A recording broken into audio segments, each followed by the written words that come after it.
Good morning, everybody. Jeff from Rust Rocket Valley Garage. Hopefully you've seen part one of the tour around the 1923 Ford Bucket T.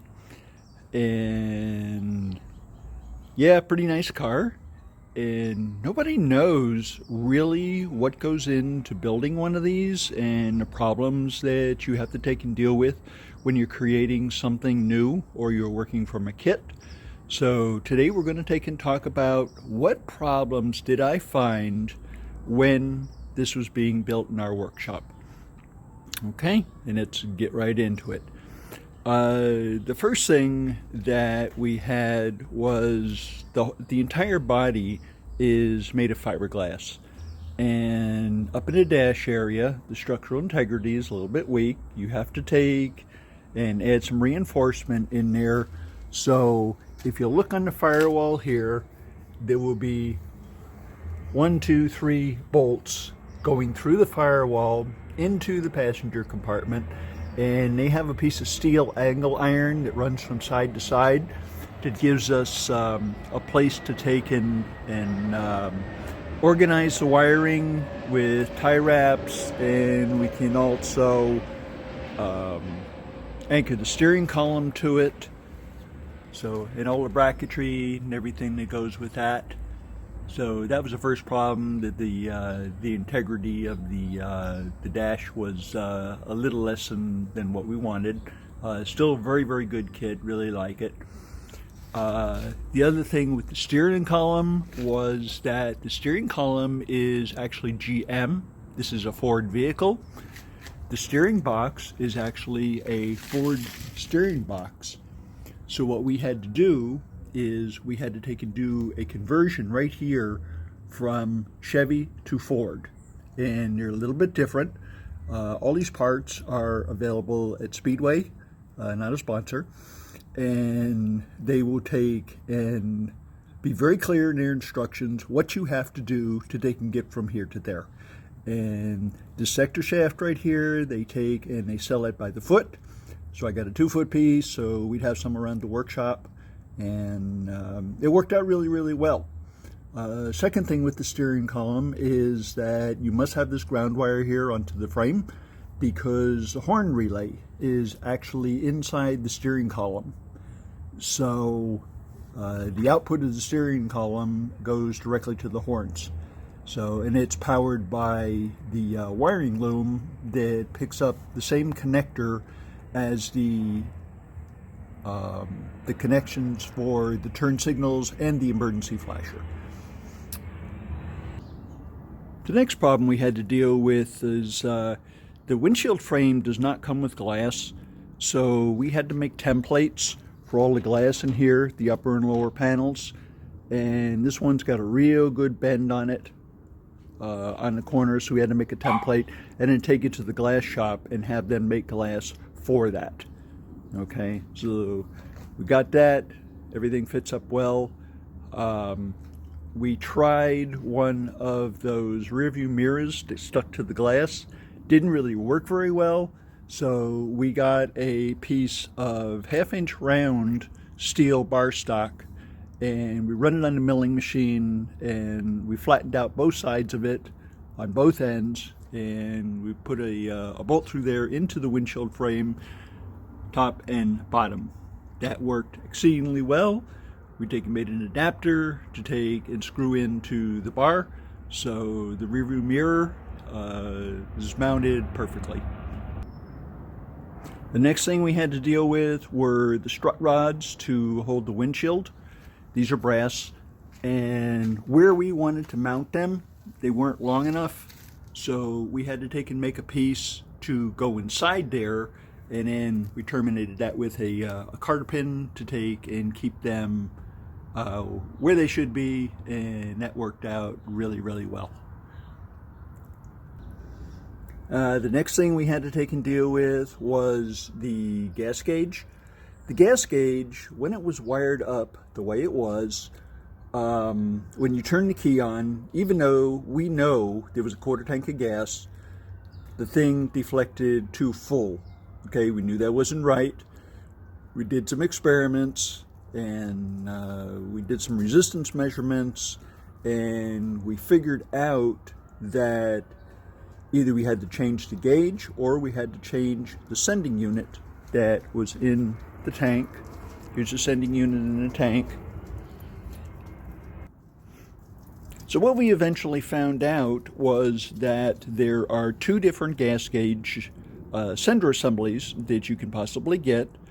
One is 0 to 90 ohms, and that's the one that we have.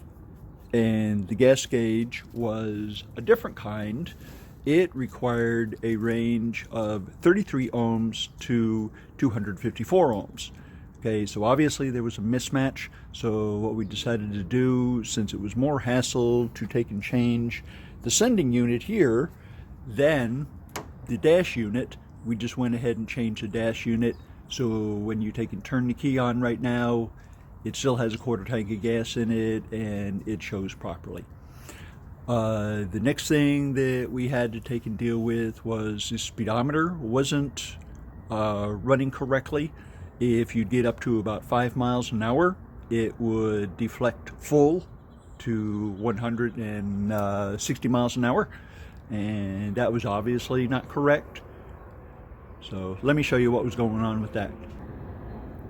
So here we are underneath the car.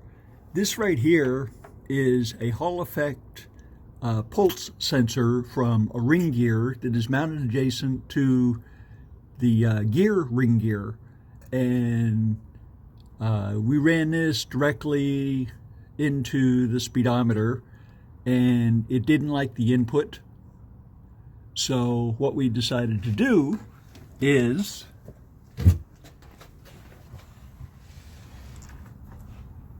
here is the sending unit for the transmission,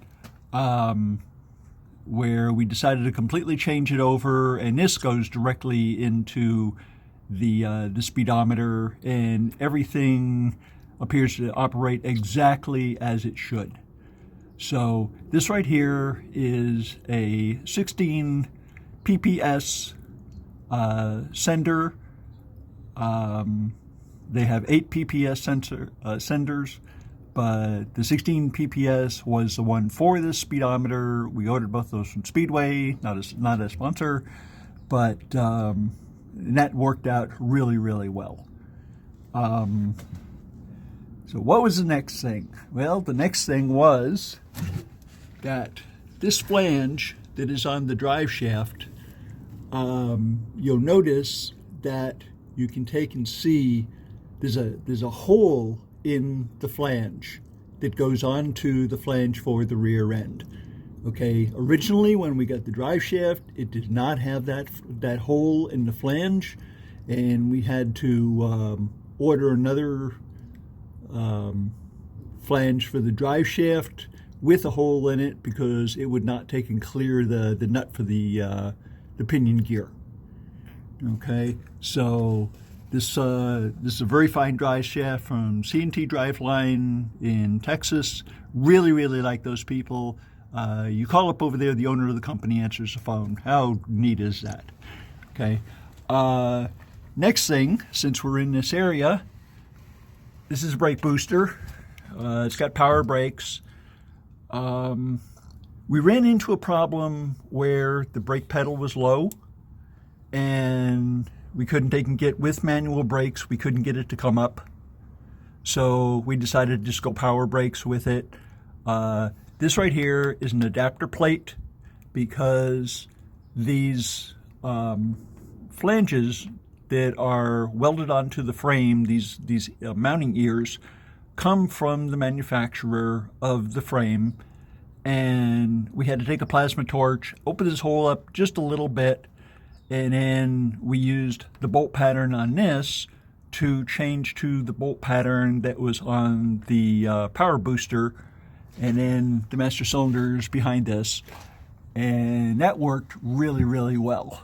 So we have this line right here that will go up to the pedal that goes up on the floor. This right here is the brake light switch, so we had to take and put that in. That worked really, really well. We designed a couple of brackets. This right here is part of the return mechanism. There's a bracket here and a spring, and there is another bracket right here on the side of the transmission that makes sure that the brake pedal returns to its full upright position. We were having problems with the brake lights staying on. This totally solved that problem. So what's next? Next thing that we were dealing with was where to put things for the wiring. This right here is the starter relay.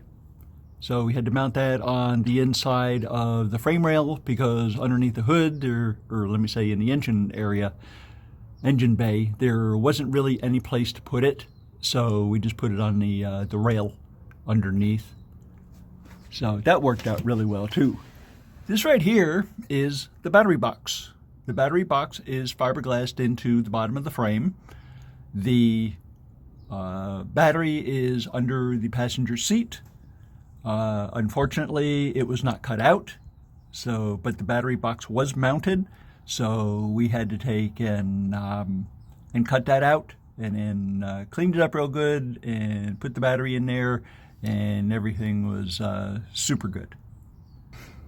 I think the last thing that we had to do was we had to modify the shift linkage here a little bit. This comes through the floor, and we had to bend this rod. It's a regular Ford shift rod.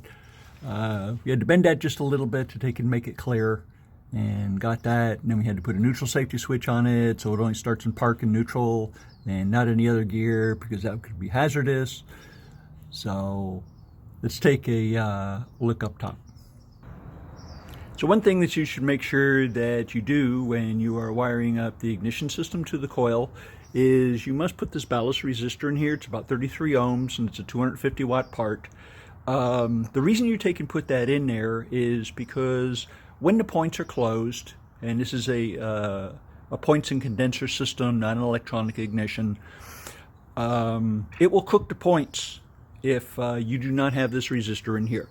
Okay, so it takes a load off them. They last a long time. As you can see, when you just have the key on, you can see that get a little bit hot sometimes when the points are closed. The very last thing will be the type of alternator that you have to take and run on here. It's a single wire 80 amp alternator, single wire exciting.